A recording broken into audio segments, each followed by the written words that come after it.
The battle for ballot access dominates the headlines tonight.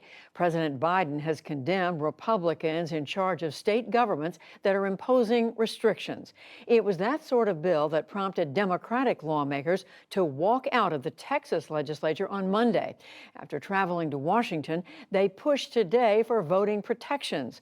We'll explore all of this after the news summary. The White House is also watching inflation, including today's report that consumer prices spiked in June. The gain from May was nearly a full percentage point. Year to year, prices rose nearly 5.5%, the most in 13 years. The Federal Reserve and the White House say they expect the surge to be temporary. There is fresh evidence that COVID-19 infections in the U.S. are rising again. New numbers show 24,000 cases reported nationally on Monday, double the daily total of 3 weeks ago. The peak back in January was 250,000 cases a day.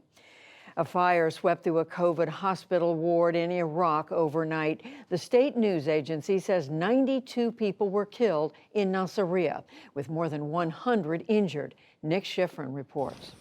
Today, all that's left of the hospital built to keep people alive is a site of mass death.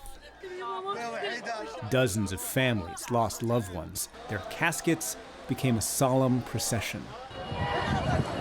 Iraqi officials say the fire likely started when faulty wiring sparked and an oxygen tank exploded. Firefighters tried to put out the blaze using cell phone flashlights because there was no electricity. They were too late. The bodies lined up row after row, and the grief unspeakable. The catastrophe that occurred tonight in Hussein Hospital, the quarantine hospital, is a tragedy for which there are no words. But the tears are tainted with fury. The whole state has collapsed, and who has paid the price? The people inside here. These people have paid the price. For years, Iraq's healthcare system has suffered corruption and mismanagement. A medic said the hospital lacked basic safety measures like a sprinkler system and fire extinguisher, and the construction was shoddy with flammable, thin materials. In April, another 82 people died in a hospital in Baghdad after an oxygen tank exploded. We've become scared to go to hospitals. Why? Because of their corruption and tyranny. And a COVID surge is straining a weak system. Only 2.5% of the population is vaccinated. Iraq's government launched an investigation and arrested hospital and local health officials. But it's little solace for relatives who say this tragedy was preventable. For the PBS NewsHour, I'm Nick Schifrin. The search for bodies in a collapsed condo tower in South Florida is winding down, with a confirmed death toll now at 95. Local officials said today that 14 people are still listed as missing. That number includes 10 bodies that have been recovered but not yet identified. In South Africa, authorities say 72 people have died in rioting by supporters of a former president. Police and troop patrolled today around sites that had been looted. The unrest swept poor sections of 2 provinces, with hundreds arrested.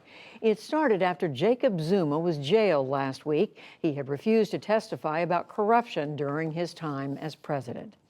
The UN Refugee Agency warned today that Afghanistan is facing a humanitarian crisis as U.S. forces leave and Taliban fighters gain ground. At the same time, the Afghan government estimated more than 5,600 families have fled homes in northern Afghanistan in recent days. The refugees say they had no choice. The government withdrew from districts without any planning and strategy and left areas under the control of the Taliban. When all this happened, we had to leave our villages because the Taliban could easily kill anyone they wanted. Also today, it was widely reported that a senior Afghan delegation will fly to Qatar, trying to jumpstart stalled peace talks with the Taliban. The Biden administration intensified warnings to businesses today about forced labor in China's Xinjiang region. The U.S. and others have charged that Muslim Uyghurs in Xinjiang are sent to labor camps and subject to other abuses. Today's warning says that companies with supply chains and investments in the region could violate U.S. law. Record heat across the western U.S. has eased slightly, but dozens of wildfires raged on today. More than 60 fires are burning across 10 states, fueled by hot, dry conditions. We'll focus on the largest one, now burning in southwestern Oregon, later in the program.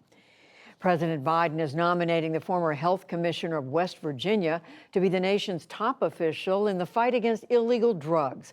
The White House says that Dr. Rahul Gupta would be the first physician to serve as drug czar if the U.S. Senate confirms him. On Wall Street today, the Dow Jones Industrial Average lost 107 points to close at 34,888. The Nasdaq fell 55 points. The S&P 500 slipped 15. And the Emmys made some history today. MJ Rodriguez of the FX series Pose became the first transgender woman nominated for a lead acting role.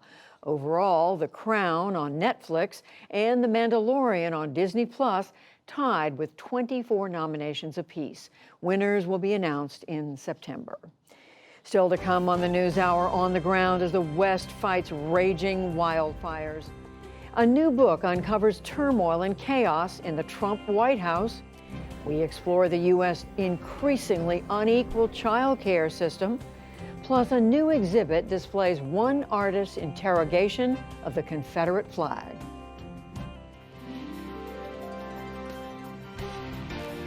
This is the PBS NewsHour from WETA Studios in Washington and in the West from the Walter Cronkite School of Journalism at Arizona State University.